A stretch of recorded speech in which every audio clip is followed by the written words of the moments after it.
እና ይሄን ኢየሱስ የሚለውን ስም ደግሞ ፍጡራን ሲጠቀሙ አንድ ሁለት ቦታ መጽሐፍ ቅዱስ ላይ ያገኘሁት ቦታ አለና እሱን እንዴት እንደምታየው እንድታብራራልኝ ነው። አንደኛ ሐዋርያት ሥራ ምዕራፍ 7 ከቁጥር 45 ላይ በአማርኛ ኢያሱ የሚለውን በእንግሊዝኛ ጂሰስ ይለዋል። ሁለተኛ ደግሞ በዕብራውያን ምዕራፍ 4 ከቁጥር 8 ላይ በተመሳሳይ ኢያሱ የሚለውን ጂሰስ ይለዋል። ስለዚህ እንዴት እንደሆነ እሱን ትንሽ ብታብራራልኝ ብዬ ነው። እሺ፣ ኢያሱ ብለው አጋንንት ያውጡና ይሞክሩ።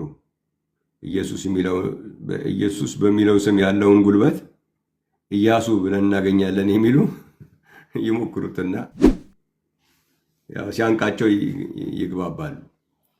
ወንጌል ያሸንፋል፣ ኢየሱስ ድል ያደርጋል፣ በእርሱ ሁሉ ይሆናል፣ ለዓለም ብርሃን ይበራል። ማርክነህ እንኳን ደህና መጣ።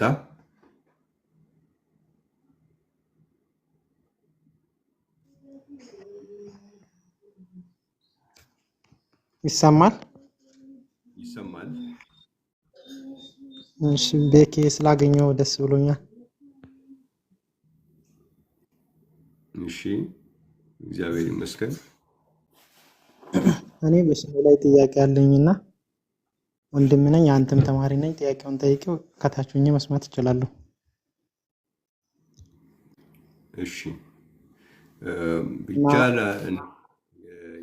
ከዚህ ቤተ እምነት ውጭ ያሉ ይህንን ቤተ እምነት አስተምሮ እንደው ልክ አይደለም ለሚሉ ሰዎች ሌላ ቦታ ላይ እንደዛ ጊዜ ከሚባክን እዚህ መጥተው ቢጠይቁ ብዬ ነው እድል እየሰጠው ያለሁት። ግን አሁን እያየው ስላልሆነ መቀጠል ትችላለህ አንተ። እሺ፣ መልካም፣ ከልብ አመሰግናለሁ። እና በኢየሱስ መጠመቅ ለመንግስቱ ወደ መዳን ለመድረስ ትልቅ ቁልፍ ነገር እንደሆነ ስትነግረን ነበር። ኢየሱስ ባርክ። እና ይሄን ኢየሱስ የሚለውን ስም ደግሞ ፍጡራን ሲጠቀሙ አንድ ሁለት ቦታ መጽሐፍ ቅዱስ ላይ ያገኘሁት ቦታ አለና እሱን እንዴት እንደምታየው እንድታብራራልኝ ነው። አንደኛ ሐዋርያት ሥራ ምዕራፍ 7 ከቁጥር 45 ላይ በአማርኛ ኢያሱ የሚለውን በእንግሊዝኛ ጂሰስ ይለዋል።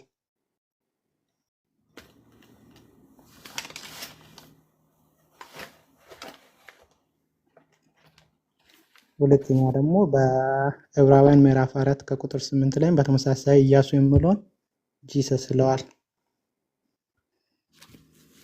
ስለዚህ እንዴት እንደሆነ እሱን ትንሽ ብታብራራልኝ ብዬ ነው።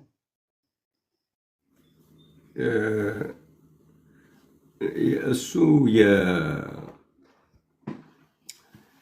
የአተረጓጎም ጉዳይ ነው። ሁሉም መጽሐፍቶች ሳይሆኑ አንዳንዶቹ እንደዛ ብሎ ያስቀምጣሉ እንጂ በተለይ ምንድነው የስሙ ትርጓሜ ጆሹዋ የሚለው በዕብራይስጡ አሁን እኛ ኢያሱ የምንለው ወደ ዕብራይስጥ ስትሄድ ጆሹዋ የሚለውን ትርጉሙን ሄዳችሁ ቼክ ስታደርጉ እግዚአብሔር አዳኝ ነው የሚል አይነት ከዚህ ጋር የሚመሳሰል እግዚአብሔር አዳኝ ነው ወይም እግዚአብሔር መድኃኒት ነው እንደዚህ ከዚህ ጋር የሚመሳሰል ሐሳብ አለው። ስለዚህ ኢየሱስ የሚለውም መድኃኒት ማለት ስለሆነ ጆሹዋ ከሚለው ነው የመጣው የሚል ሐሳብ ያላቸው ሰዎች አሉ። ግን ይህ በጣም የተሳሳተ ነው። አሁን አማኑኤል ማለትና ሚካኤል ማለት ተመሳሳይነት አላቸው። ፍጹም አንድነት ባይሆኑ ተመሳሳይነት አላቸው። አሁን ሚካኤል የሚለው ቃል ማን እንደ እግዚአብሔር ማለት ነው። አማኑኤል ስንል ደግሞ እግዚአብሔር ከኛ ጋር ማለት ነው። ስለዚህ ሚካኤል ማለት አማኑኤል ማለት ነው ማለት አይደለም። ስለዚህ ኢየሱስ ማለት ግን ራሱ ስሙ መድኃኒት ነው። እግዚአብሔር ያድናል አይደል? ራሱ ኢየሱስ ማለት ራሱ መድኃኒት ማለት ነው። ራሱ መድኃኒት ነው።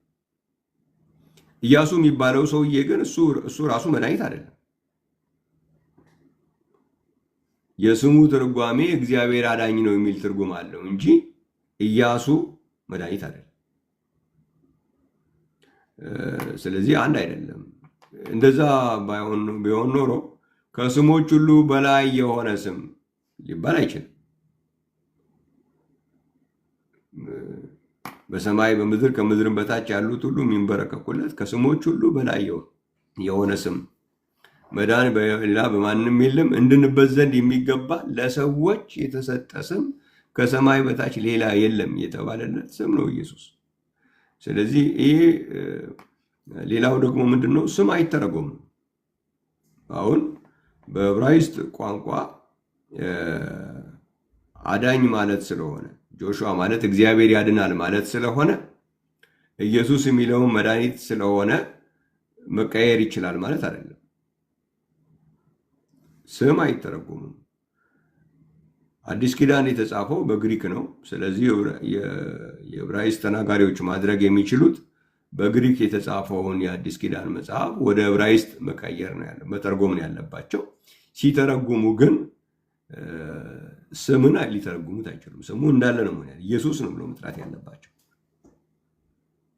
አዲስ ኪዳን ላይ የምናየው በግሪክ የተጻፈው ላይ የደን ግሪኩን ስና ኢየሱስ ነው የሚለው እንጂ ጆሹዋ አይደለም የሚለው።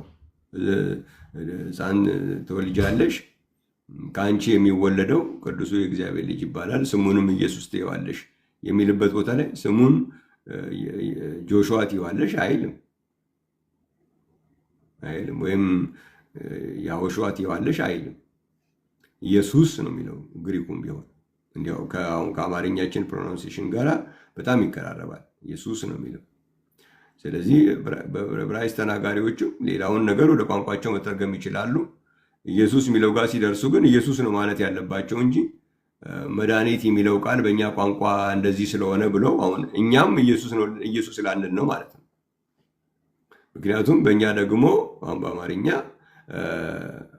መድኃኒት ማለት መድኃኒት አለን ወይም ደግሞ አዳኝ የሚል ነው። ስሙን ማን ትይዋለሽ ብለን ነው የምንለው። ስሙን አዳኝ ትይዋለሽ ብለን ነው መናገር ያለብን ማለት ነው እንጂ ስሙን ኢየሱስ ትይዋለሽ አንልም። ምክንያቱም ተርጉም የስሙ ትርጉም መድኃኒት ማለት ነውና ብለን ስም አይተረጉም። ስም እንዳለ ነው መቀመጥ ያለበት ከነ ትርጉም።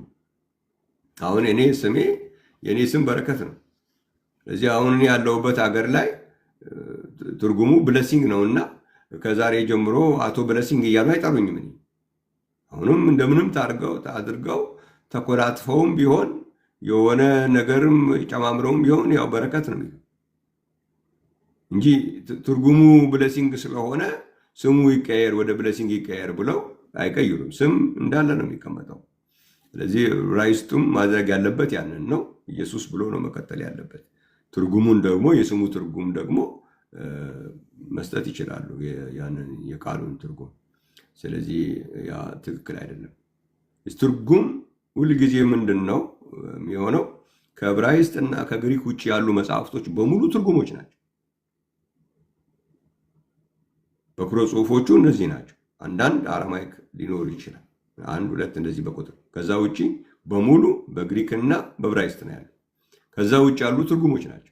ስለዚህ ተርጓሚዎች ያስቀመጡት ወይም በተርጓሚዎች የተረጎሙትን ነገር ወስደን ዋና ልናደርገው አንችልም።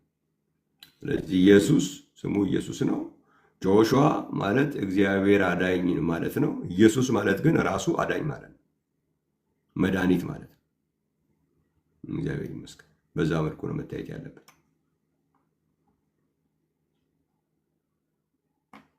እሺ፣ አመሰግናለሁ።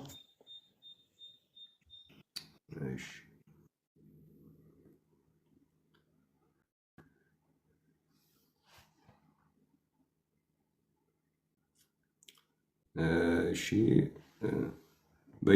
ኢያሱ ብለው አጋንንት ያውጡና ይሞክሩ። ኢየሱስ በሚለው ስም ያለውን ጉልበት ኢያሱ ብለን እናገኛለን የሚሉ ይሞክሩትና ያው ሲያንቃቸው ይግባባሉ። እግዚአብሔር ይመስገን።